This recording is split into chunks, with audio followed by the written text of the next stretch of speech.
Qu'est-ce que tu fais encore? Bah, une lampe. Encore une lampe? T'en as pas marre de faire des lampes? Ouais, mais c'est plus des prénoms, c'est une licorne. Ouais, ok, mais bon, quand même, c'est encore une lampe. Eh, attends, c'est vrai qu'elle est cool en fait. Ben ouais, t'as enregistré ça pour faire une vidéo YouTube, j'espère. Non, j'ai pas enregistré. Mais laisse-moi un peu de temps, j'imprime celle-là et je m'y mets juste après.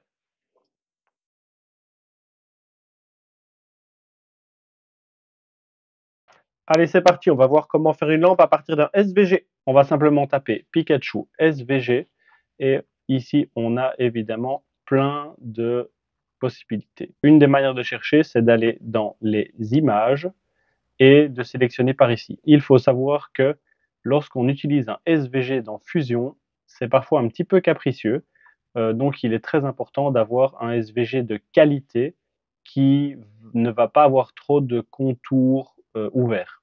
Donc c'est le même problème qu'on a sur les lampes prénom. On peut avoir des contours qui sont ouverts et donc ça va poser problème pour la conception et l'extrusion. Alors moi personnellement, j'ai sélectionné ce Pikachu-ci. Il vient du site Vecteezy. J'aime bien ce modèle. Il n'existe pas sur tous les sites de conception, Cults, Printables ou Thingiverse. Donc je vais le télécharger et on se retrouve dans Fusion pour l'importer.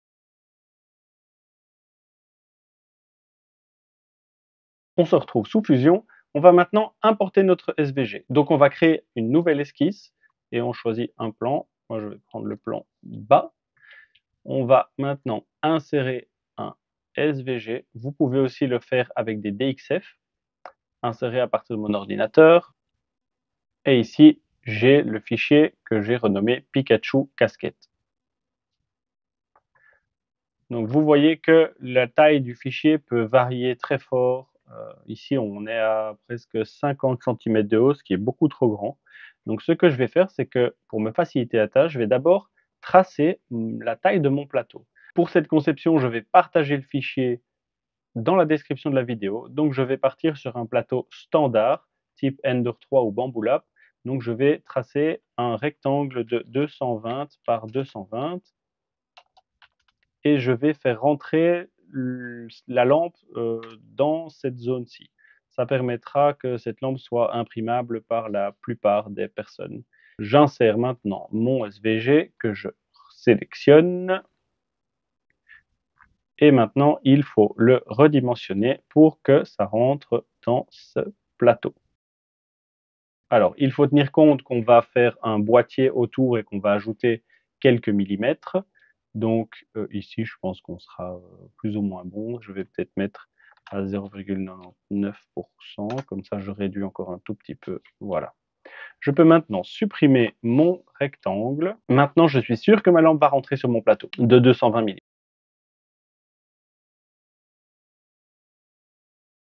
Le fichier avait des ombres. Donc ici, la première chose à faire va être d'enlever, évidemment, on ne sait pas imprimer des ombres, à part si vous avez des filaments de vraiment beaucoup de couleurs différentes, un rouge clair, un rouge foncé, par exemple, pour la casquette. Donc dans le fichier, le rouge clair est ici, le rouge foncé est là pour l'ombre. Alors ici, moi, clairement, je ne vais pas faire de jeu d'ombre dans une lampe. Donc je vais supprimer toutes les lignes qui sont prévues pour l'ombre. Alors pour faire ça, déjà, pour avoir plus facile, je vais débloquer le sketch. Donc je sélectionne le petit cadenas et je sélectionne tout le, tout le sketch. Il devient bleu, ça veut dire que les lignes sont maintenant éditables. Le plus facile n'est peut-être pas de supprimer toute la ligne, mais de l'ouvrir. Ainsi, quand on va extruder, le tout sera sélectionné. Je vous montre ça tout de suite. On va utiliser l'outil ajuster, donc couper les ciseaux, et on va simplement sélectionner une partie de la ligne. Le contour est maintenant ouvert, donc si je clique ici en plein milieu, le tout est sélectionné et la ligne n'a plus d'effet. Okay. On va faire ça pour toutes les lignes qui sont là pour les ombres. Alors, vous aurez ce genre de choses à faire dans beaucoup de fichiers. Ce fichier n'est qu'un exemple. Évidemment, selon le fichier que vous allez choisir et télécharger, ce sera un petit peu différent, mais je suis certain que vous pourrez vous en sortir.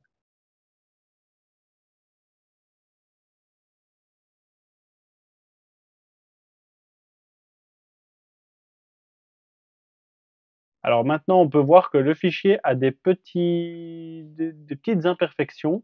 On va donc les corriger. Alors pour ça, ça va pas être très compliqué.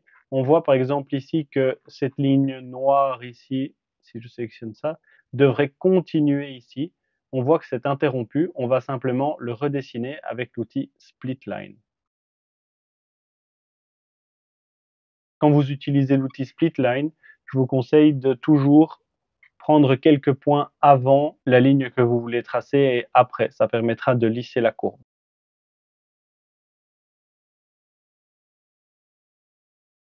Maintenant que j'ai refait les bords, je vais découper, supprimer des lignes qui sont à l'intérieur et dont je n'ai plus besoin.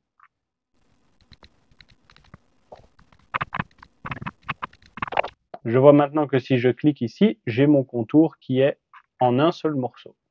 Je vois que je vais avoir le même problème ici, donc je vais faire exactement la même chose.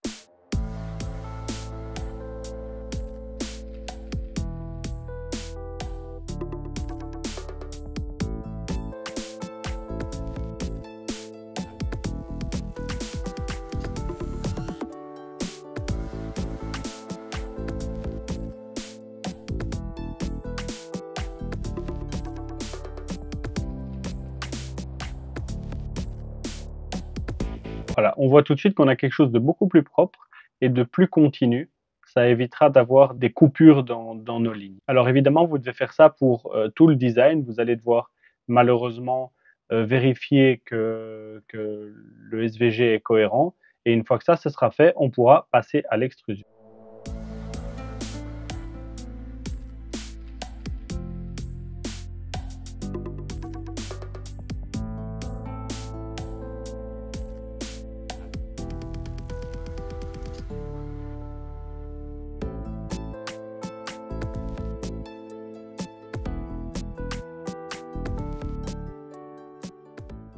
Je pense qu'ici, je suis bon. On va pouvoir passer à l'extrusion.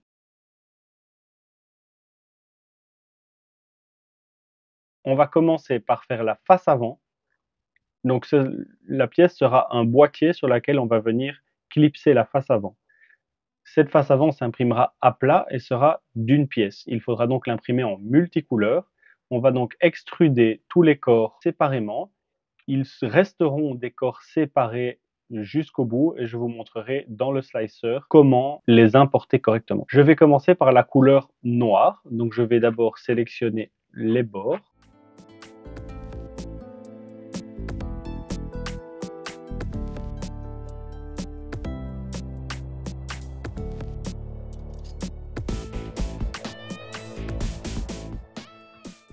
Je pense ne rien avoir oublié. J'ai appuyé sur E pour extruder. Et ensuite, ici, notre face avant va faire 1 mm. Mais les couleurs ne seront que sur les deux premières ou dernières couches selon que vous l'imprimez à l'endroit ou à l'envers. Donc, on va extruder de 0,4 mm. Et on a notre première couleur qui est la couleur noire. Par facilité, je vais renommer les corps. Donc ça, c'est tous les corps qui ont été créés. Et je vais leur donner le nom N pour noir. Je vais faire ça pour tous les corps. Donc ils vont s'appeler N1, N2, N3, N4. Et ce sera beaucoup plus facile de s'y retrouver comme ça dans le slicer. Je vais maintenant extruder le rouge. Pour ce faire, je vais réafficher l'esquisse, appuyer sur E et sélectionner toutes les surfaces qui doivent être rouges. Je pense que je n'ai rien oublié. On comparera avec l'image pour être certain. Et j'extrude aussi de 0,4 mm. Attention ici, on ne fait pas joindre, sinon il va joindre ça au corps noir. On va faire nouveau corps. Et on va renommer tous ces corps par R pour rouge. Je me rends compte que cette partie-ci est aussi une ombre, que je l'ai extrudée. Donc je vais simplement retourner dans la fonction où j'ai extrudé le noir. Je vais modifier la fonction.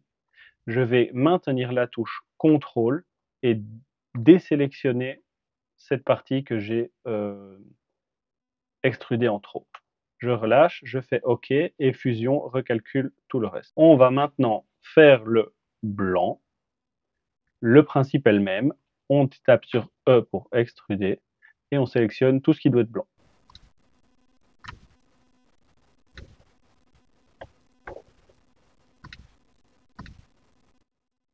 Idem, on extrude de 0,4 mm et on fait bien attention que ce soit nouveau corps qui soit sélectionné. On valide et on appelle ces corps B pour blanc.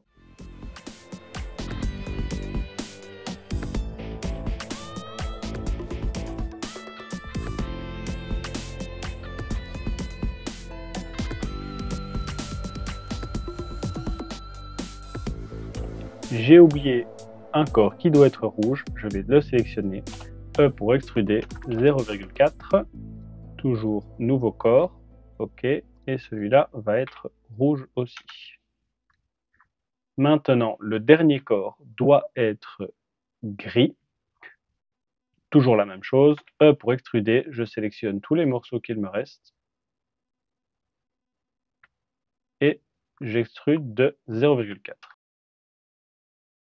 Et ici, ce sera G pour gris. Je vois ici que j'ai 2 trous, ce qui ne va pas être très pratique parce que ça veut dire que ma boîte devra soit être ouverte à ce niveau-là, soit je dois le boucher. Alors ce que je vais faire, c'est que je vais extruder cette zone-là aussi et celle-ci en noir. Comme ça, ce sera en accord avec le reste. Je n'oublie pas de le mettre N pour noir, de les renommer en N pour noir. On va maintenant mettre tout ça. Oh, j'ai oublié les pieds. On va maintenant mettre tout ça en couleur. On va cliquer sur Modifier apparence. Ici, on a le menu apparence qui apparaît. Alors moi, je vais utiliser dans les plastiques l'ABS blanc. Je vais changer la couleur en double-cliquant dessus pour du noir et simplement glisser, déposer ceci sur tous les corps qui doivent être noirs.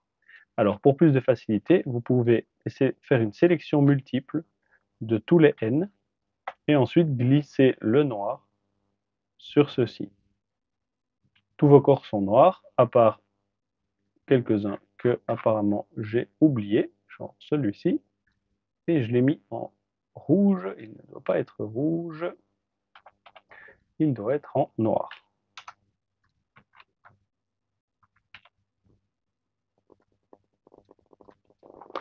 Voilà, on fait la même chose pour tous les autres. Je reprends le même ABS blanc que je mets en rouge maintenant. Et on le glisse encore une fois sur tous les corps qui doivent être rouges. Idem pour le jaune.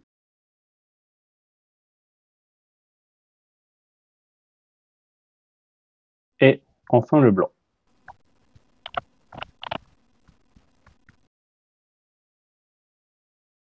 Notre Pikachu est maintenant en couleur.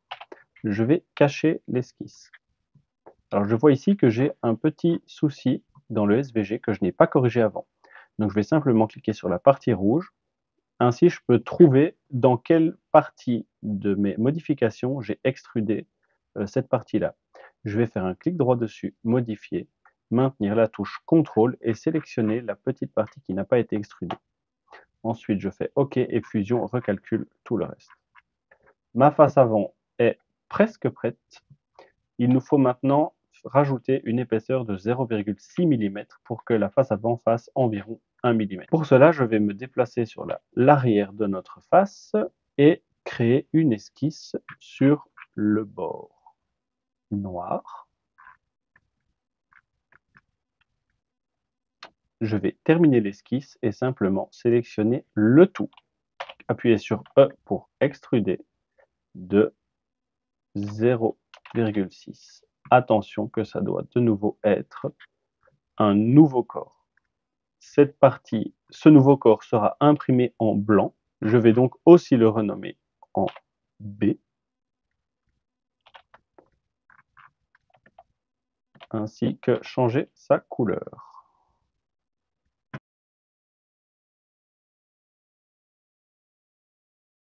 On va maintenant faire la boîte qui va venir autour de cette face avant.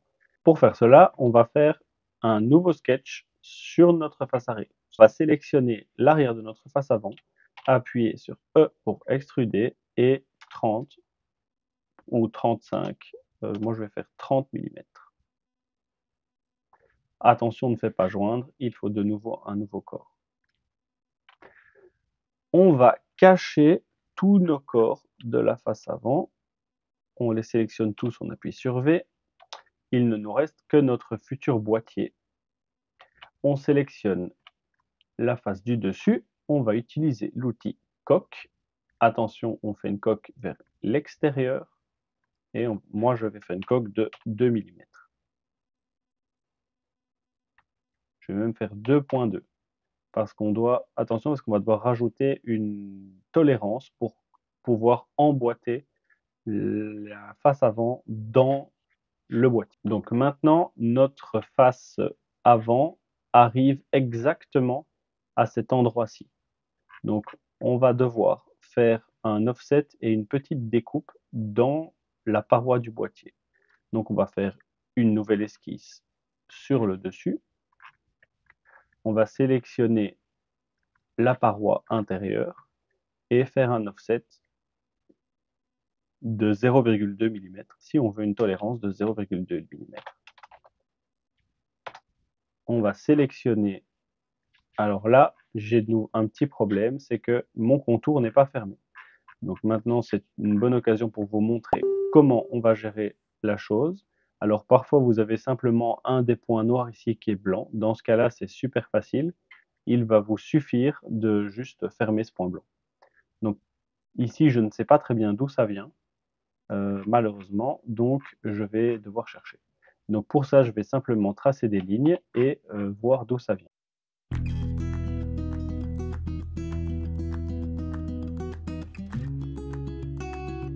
Je vois qu'ici, je n'ai plus le problème.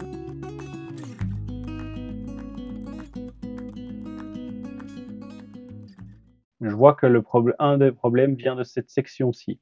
Donc je vais encore la couper en deux et je vais utiliser ici une split line pour refaire cette. Voilà, maintenant cette partie est correcte. Je peux supprimer les lignes. Cette partie est correcte aussi. Et là, je vois que le problème est réapparu. Donc, il y a encore un souci dans cette partie-là. On refait la même chose.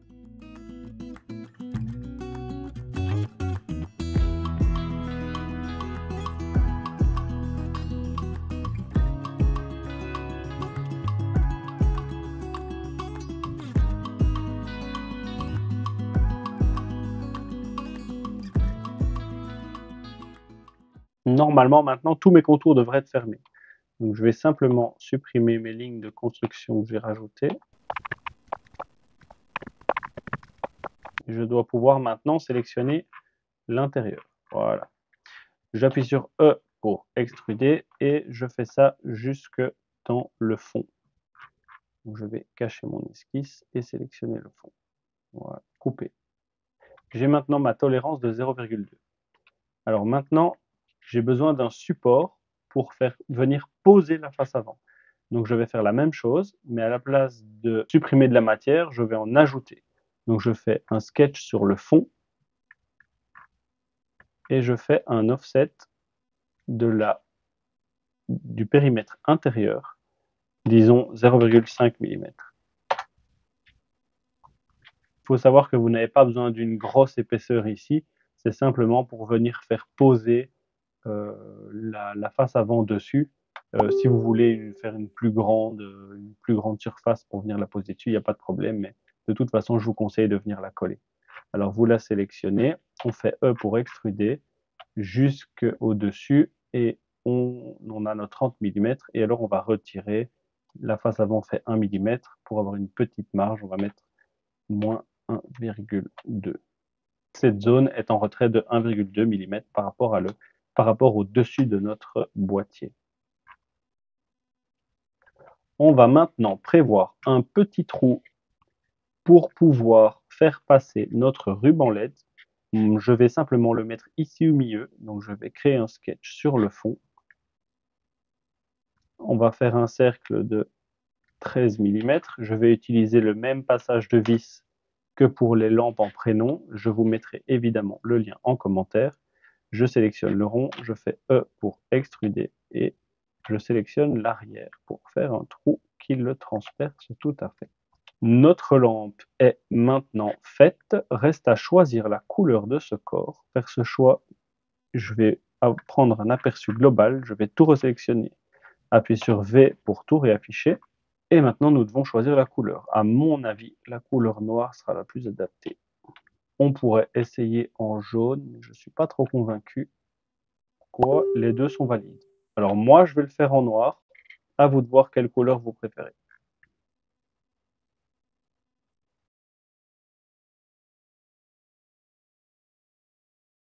On va maintenant exporter notre lampe. D'abord, on va la sauver. Maintenant, vous pouvez faire clic droit, enregistrer en tant que maillage. Vous faites un fichier par corps. OK.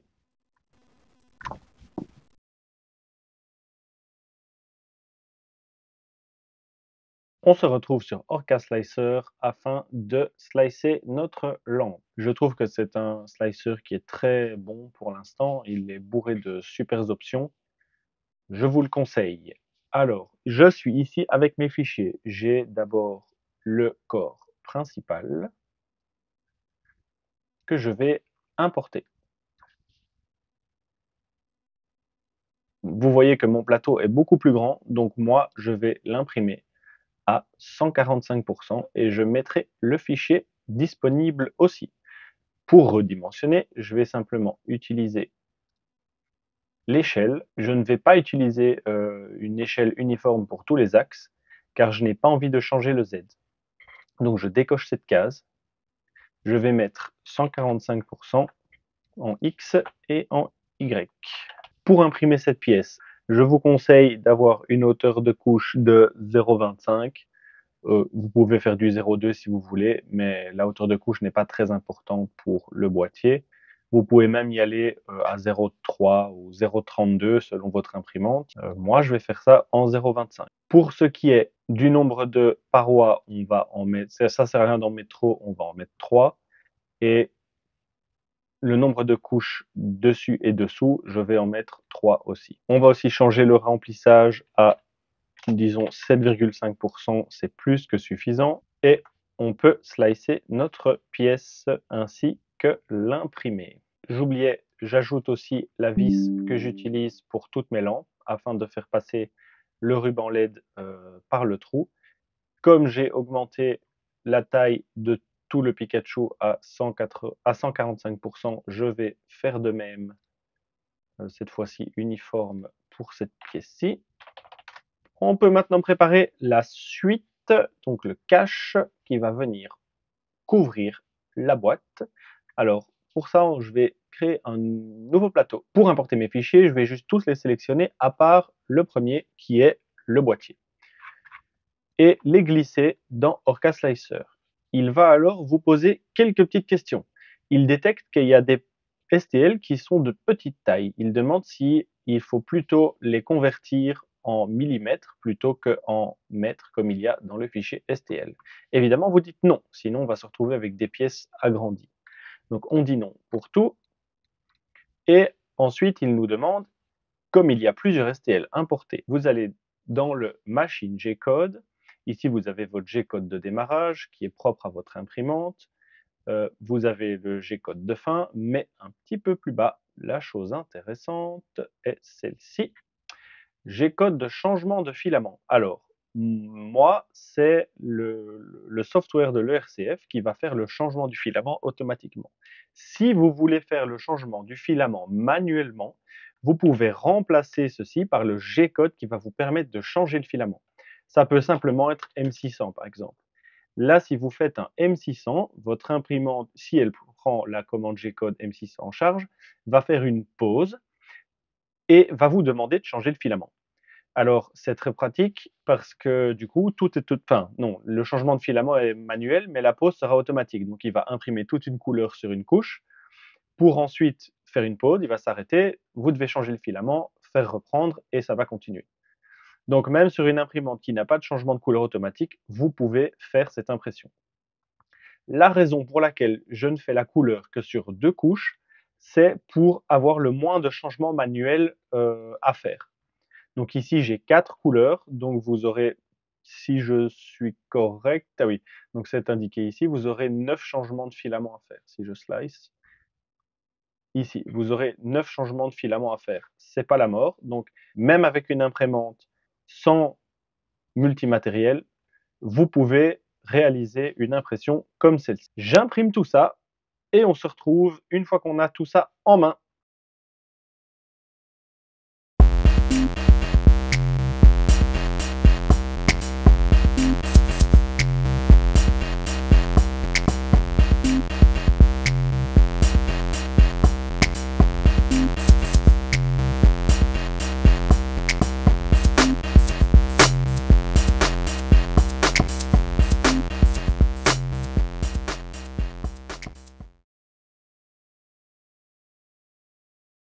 On se retrouve pour le montage, on va voir le matériel qu'on a besoin. On va commencer avec un peu de colle forte, l'adaptateur secteur, le module Bluetooth, notre face avant, le boîtier et notre vis. J'ai oublié un truc, des bâtons de colle chaude et un pistolet. Petite astuce, ça coûte vraiment pas cher chez Action. Un petit peu de sérieux, s'il vous plaît. Allez, on prend notre module Bluetooth et on est parti. On fait passer la prise jack à travers le trou. On prend notre vis qui est en 2 morceaux. Cette partie-ci, on fait passer le câble dedans. Et de l'autre côté, on va venir visser ceci.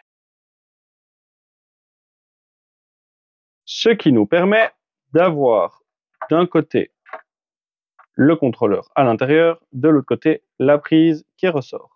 Je fais toujours mes lampes comme ça, je trouve que c'est un montage super propre et très facile à mettre en place. Ensuite, il y a juste un tout petit point de colle chaude à mettre, un tout petit point de colle chaude à mettre, je vais y arriver, pour faire tenir ça sur le fond et on n'en parle plus. Ensuite, on va prendre notre ruban LED qu'on va venir coller tout autour de la lampe. On fait attention à bien aligner le V+ avec la petite flèche qu'il y a sur, si j'y arrive, le connecteur. Et on est parti pour faire tout le tour. J'ai un ruban LED de 60 LED par mètre. Vous pouvez faire un tour, soit 2 tours si vous avez un ruban LED avec moins de LED par mètre, par exemple 30. Vous faites simplement 2 tours et on n'en parle plus.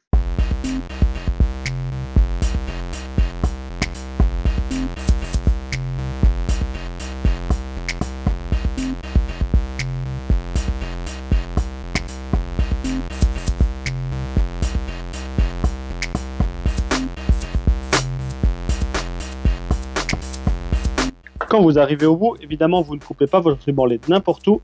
Vous le coupez là où il y a les petites marques.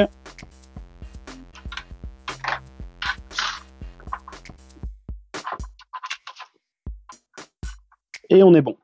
Petite astuce qui m'a été donnée sur une de mes précédentes vidéos par l'un d'entre vous, est que vous pouvez, si vous le souhaitez, augmenter la réflexion des LED en mettant un papier aluminium dans le fond.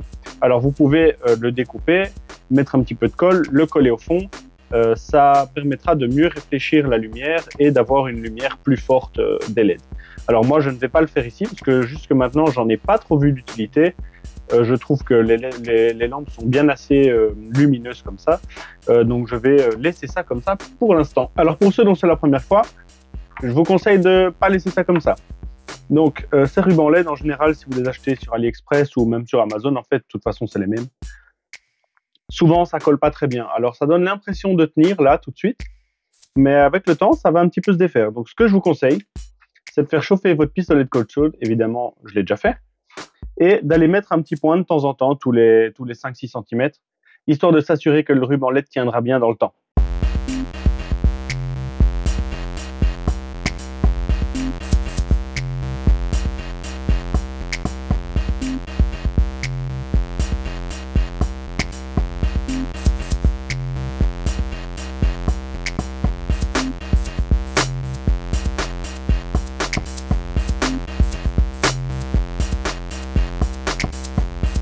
Un petit point de colle sur le câble, histoire qu'il ne rentre pas dedans.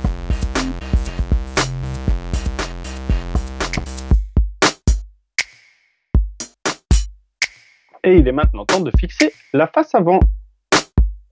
Pour fixer la face avant, on va prendre notre colle forte, on va juste en mettre à quelques petits points sur le rebord tout le tour. C'est pas nécessaire d'en mettre des tas, mettez-en juste 2 ou 3 petits points pour que ça tienne un peu partout.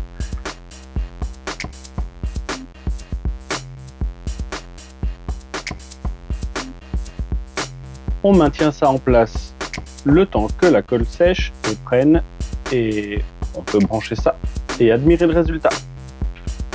On se retrouve avec notre lampe terminée et prête à être branchée. Personnellement, je l'ai déjà configurée en blanche, simplement parce que j'ai besoin de mon téléphone pour filmer, donc je ne vais pas savoir le régler en direct. Par contre, je le branche, on va éteindre les lumières, et vous êtes prêt avec votre veilleuse, votre lampe, vous l'utilisez comme vous voulez, mais en tout cas, moi j'en suis super content, je trouve qu'elle déchire. J'espère que la vidéo vous a plu, et vous revoir pour la suivante.